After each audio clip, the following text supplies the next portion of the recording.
Bakit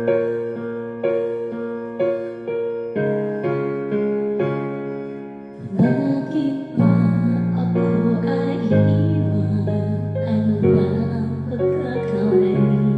Sana ay sabihin sa